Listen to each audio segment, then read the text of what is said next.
Welcome to the Fast Mode podcast series. I'm Tara Neil, and with me today is Rob Shaw, Head of Optical Marketing at Nokia. Nokia pioneers networks that sense, think, and act by leveraging its work across mobile, fixed, and cloud networks with truly open architectures that seamlessly integrate into any ecosystem. Nokia's high-performance networks create new opportunities for monetization and scale. Service providers, enterprises, and partners worldwide trust Nokia to deliver secure, reliable, and sustainable networks and work with them to create the digital services and applications of the future. Rob joins us today as part of our exclusive editorial segment on GenAI for network management. Welcome, Rob. Great to have you on today's episode. Thanks. Glad to be here. Have an exciting topic to talk about and a lot of interesting commentary on that. Exactly. Okay, so let's begin. What is the impact of AI, especially generative AI, on the demand for bandwidth on today's optical networks? I mean, we talk a lot about AI, right? And we talk about how AIs are used to manage networks and stuff like that. But now we want to zoom into what is the effect of having so many applications, the AI applications on the network itself? Yeah, it's a great question. I'll give my perspective from my area of expertise, which is optical connectivity, and how that's impacting the optical connectivity market. The biggest factor, of course, is artificial intelligence is driving a massive amount of incremental bandwidth. And this is bandwidth from a variety of different vectors. There's incremental bandwidth inside the data center. There's an increasing deployment of what we call campus-style data centers, which are multiple buildings in a small geographical area, maybe 10 to 20 kilometers apart, all acting more or less as a single data center entity. And then, of course, there's data centers spread out geographically across the globe. Each one of these deployment configurations, deployment scenarios requires unique and optimized form of connectivity solutions. So what we're seeing is this massive increase in demand for intra-data center connectivity solutions. So ultra high capacity, 1.6 terabit and beyond, to interconnect the servers, the racks of AI processors. And their latency is really, really critical. So you need something that's going to introduce as little latency as possible to make the connectivity as real time as possible. Same thing now when you're going inside the campus style data center connectivity. So there you need optical connectivity solutions that are optimized for that 10 and 20 kilometer distance. And all of those solutions in particular, power is increasingly important because power is becoming one of the biggest factors constraining data center deployments today. And if you just think about it, a traditional processing rack of processors for traditional like Google search, those are like between 10 and 40 watts of megawatts. Okay. And when you talk about an AI cluster, an AI rack, it's about 140. So it's almost 10 times in some cases as much power. So data center operators are really struggling to find power to build these data centers, to power these data centers. And the last thing they want to do is have that power consumed by optical connectivity solutions. They want every watt of power focused on the processors to do the actual AI deliver the AI service. So again, for these intra data center solutions where you have millions and millions of lasers transmitting the information, they need to be ultra low power. And the same thing for the campus style.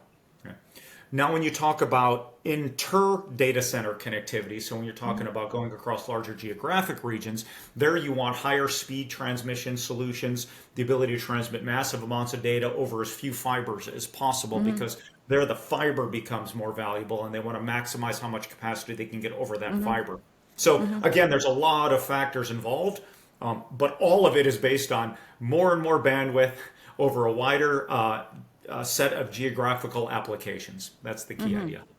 Okay, so you mentioned the three models that we have, right? The one within a single building, then we have like a couple of buildings together in a certain vicinity, and then you have like really widely distributed, across geographies and stuff.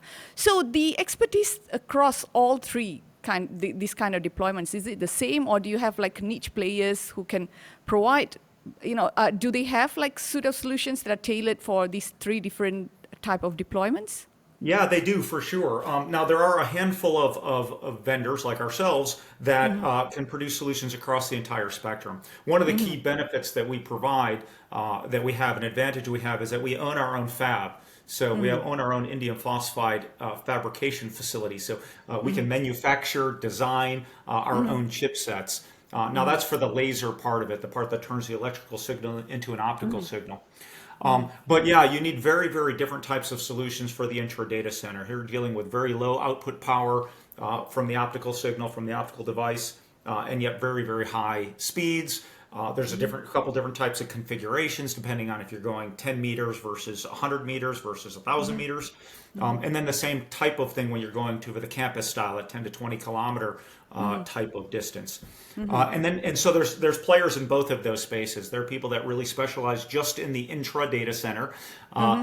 This campus style connectivity is really brand new, so there's not a lot of players in that space yet, but Okay, there's a lot of okay. people vying for it. There's people going at it from a variety of different approaches, and so ultimately we'll see which wins. But I promise you, the winner will be the person who can provide the solution with the lowest power. That's the most All important. right. Okay. Lowest So cost, power. lowest power. Those are the people that are going to win So that battle. For sure. power is key, right? Power is the number one driver. I mean, used to be cost is the number one driver. Certainly, cost is a significant factor, but power is the driving factor right now because every watt of power they can dedicate towards AI processing will directly impact the amount of revenue, the services that can generate, and every power that's stolen, quote unquote, by the optical solutions is one less watt they can use for a data center processor.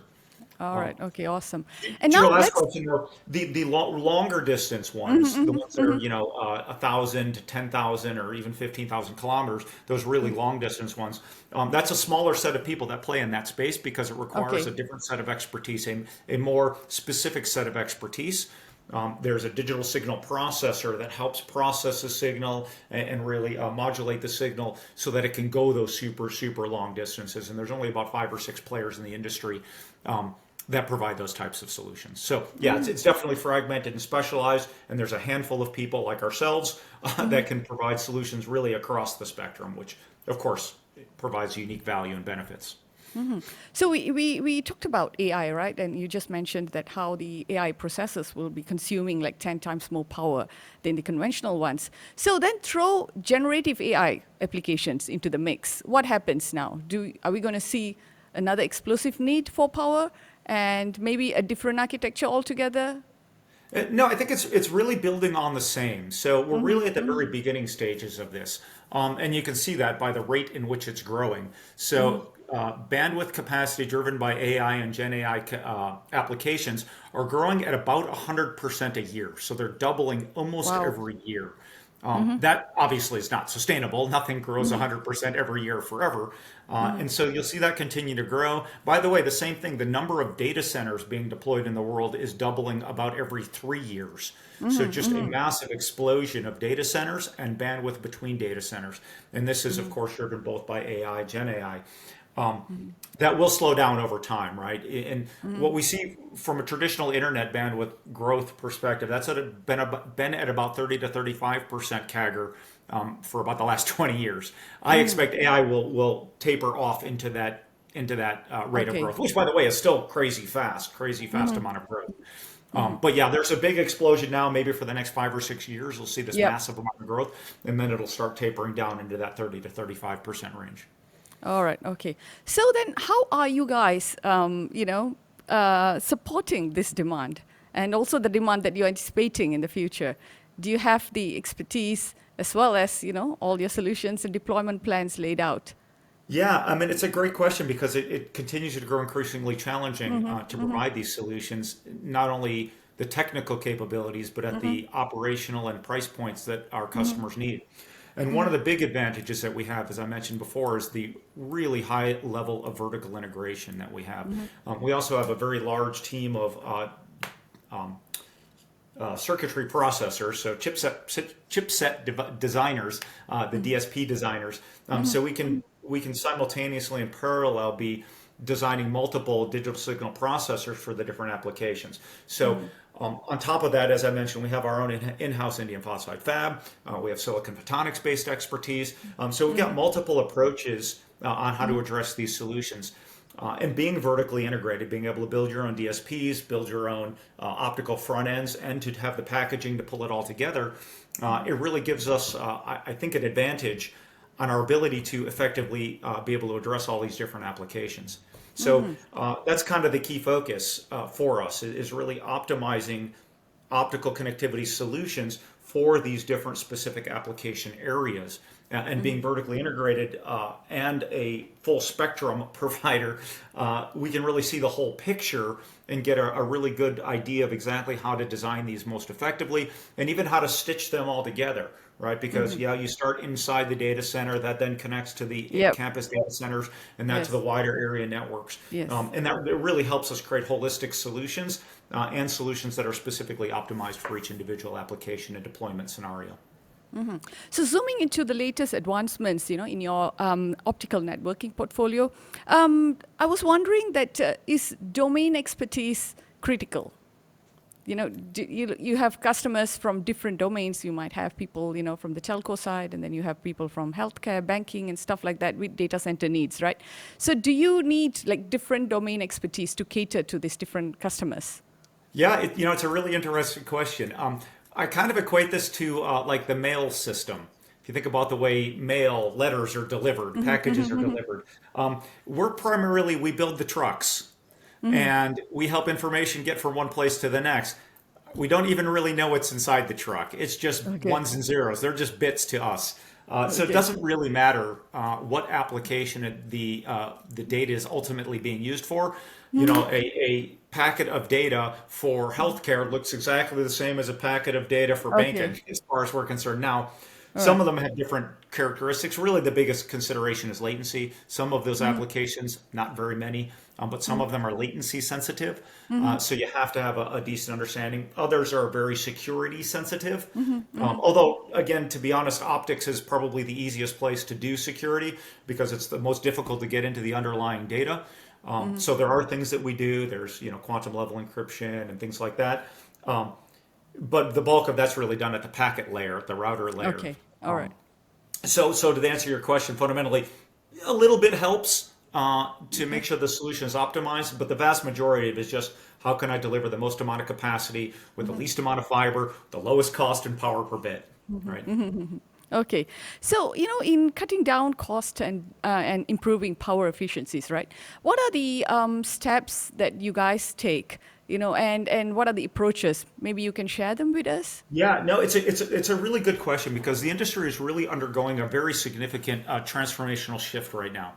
Historically, the focus has been on who can build the biggest engine, right? Who can build the biggest vehicle to carry the most amount of traffic in a single Yep. vehicle. That has some cost implications to it, and there's also some benefits on those big giant engines are what we call very spectrally efficient, so you can get the most amount of information on a single fiber. So when the key focus was dollar per bit and bits per hertz, as we say, or capacity per fiber, we built engines a very specific way. What we're seeing now is not only is the technology becoming smaller, so I can build more efficient engines and smaller packages, but the focus is shifting a little bit. One other thing too is that there is a maximum theoretical capacity you could put on a single fiber in a given amount of spectrum. So Yep. it's called the Shannon limit, or Claude Yep. Shannon came up with a theorem of how to calculate that. And basically, with the technology we have today, we are basically reached that limit. We spent about the last 15 years approaching that limit, and we are pretty much there now. So there's still some incremental gains that we can get, but those gains are relatively small, certainly not nearly enough to handle the growth in bandwidth. So the industry needs to focus more on power. That's one of the big factors. And Yep. number two is you're not going to get more capacity per fiber, which means we're going to need to learn better ways to leverage more fiber simultaneously. So more parallel fiber deployments, or as they call it, multi-rail deployments. What this has done is in many applications, it shifted the focus away from larger engines and more capacity per fiber and focused it more on cost-effective solutions that are low power. So we used to build engines. I guess we still do. It's still an important part of the segment. But what we call embedded engines, where entire systems are designed around these big, powerful engines that can transport lots of information spectrally efficiently over Okay. long distances. What we've been focused on a lot recently as an industry are these smaller, what we call pluggable optical engines. So Okay. you can kind of think of it like a hard drive on your computer. You have a solid state hard drive on your computer Mm-hmm. that's embedded in the computer. It's Yep. big, it's efficient, all that kind of stuff. And that was the only way to do it in the past. Mm-hmm. Now we're moving into more thumb drive style storage devices, or in our case, transmission Okay. solutions. Yep. These pluggable optical solutions. And these pluggable solutions are certainly less spectrally efficient, so they will Mm-hmm. enable less capacity per fiber, but they're optimized around cost and power per bit. So they're Mm-hmm. lower cost, lower power per bit. And we're seeing this kind of transformational shift now where there's Mm-hmm. still definitely applications, long haul, submarine networks that are going to continue to rely on and be willing to spend the extra money and the extra power on solutions that will enable them to get more capacity per fiber. But there's a lot of other applications, particularly around data centers, especially people that are building new networks that can Mm-hmm. optimize their fiber deployments around these more cost effective and power efficient pluggable solutions. So Mm-hmm. they might say, hey, I got these two data centers. I'm going to put 244 Yep. fibers between them, and I'm going to use them all. And then I'm going to use these ultra low power, low cost pluggable optics to turn that up. And I'm going to design my network from day one around that concept. So this is a shift. So we're seeing this more focus on shift from these really high powered, really spectrally efficient engines to Yep. these much more low cost, less spectrally efficient but low power solutions. Mm-hmm. And that's even in long haul networks. Mm-hmm. In inside the data center, we're really starting to look at different types of approaches to power efficient solutions. And Mm-hmm. mostly when we do these higher speed connectivity solutions, there's those processors attached to them, but those processors take a lot of power. So we're Mm-hmm. now exploring ways to decouple that processor, maybe let the AI processor or the server do some of Okay. that signal processing, Mm-hmm. and just put the optics directly attached to the server. That's Mm-hmm. called a linear drive. So it's an Okay. high-speed optical engine with no digital signal processor attached at all, and the server does the processing. It's all that processing power right there on the server, and Mm-hmm. leveraging that. That's really just starting, but again, the idea is we're exploring new ways to develop new types of solutions to solve for the new challenges, which is power. Yeah. Yeah. Amazing.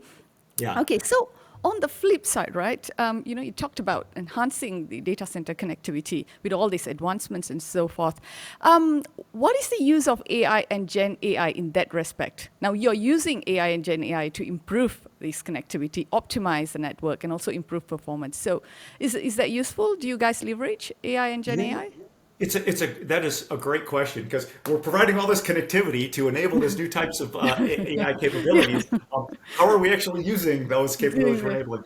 yeah, It's really at its infancy to begin with right now, and I mhm, would contend that's probably across all of yep, humanity is we're just yep, starting to learn how to leverage the power. The two real key areas that we're leveraging it very heavily now, one mhm, is in network operation, so increasing mhm, the efficiency of network operation.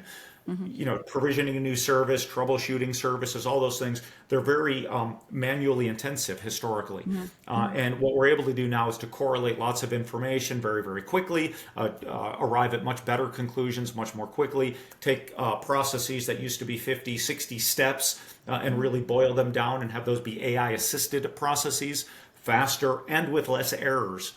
So network operation is really the prominent early state or early phases of implementing of using AI. So that's the first place where AI is really having an impact.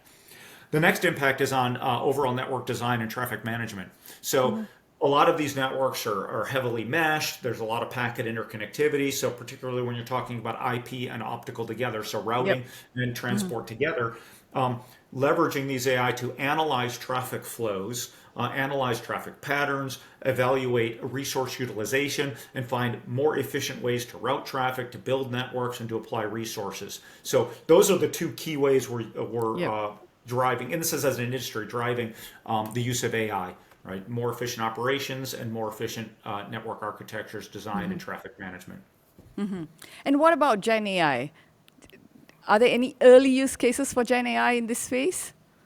Well, It's all of these are they're loosely tied together to a large yeah, extent, right? On yeah, how to yeah. leverage them both, and um, all of it is really being used just to simplify and improve the efficiency of networks, right? To make them more easily interactable, to be able to get the information you need more easily, to be able to understand the information. The number of parameters that we can measure and monitor, even just on the optical side, forget about the IP side, which probably has, even twice as many as that. Yes, The yes. number of parameters are astronomical. And some of the things we're even using these things for is to do things like earthquake and vibration detection. So we can monitor the individual photons to a large extent that go across the fiber and are received, and the waveforms and wave patterns Yeah. of the optical signals. And if there's disruptions on that, we can detect it. So we're increasing, but it's difficult to interpret those things for humans, and Yeah. so leveraging AI and even Gen AI to make the interaction easier to detect these things. So we can detect things like particularly subsea underwater earthquakes that we were never able to detect before. And of course, that can probably won't impact the optical infrastructure. But again, if there's tsunamis or things like that happen, we'll have a much more advanced warning of those kinds of things. So yeah, easier interaction, better automation, and a better ability to understand all the data that we're gathering and leverage that for a useful purpose. Okay, awesome. Well, these are really brilliant insights. And, thanks so much, Rob, for joining us today. We are basically at the end of the session, and we learned a lot about AI and also data center connectivity. It's not going to be like a simple, just like one building and then some racks, and then you're going to connect them. We can see the complexities that are behind these deployments. So, really great insights. Thank you so much. Yeah, thanks for having me. Again, it's a great topic to talk about. It's very transformational for humans, and we're really happy to be a part of the process and helping to enable it and being on the forefront of it. So, yeah, thanks for having me. Love talking about the topic and love being part of the whole AI revolution. Okay, awesome. And to everyone tuning in, thank you for listening. If you guys want to learn more, visit nokia.com and follow us for more updates and insights as we continue to uncover the latest in technology and telecommunications. See you in our next session. Bye bye.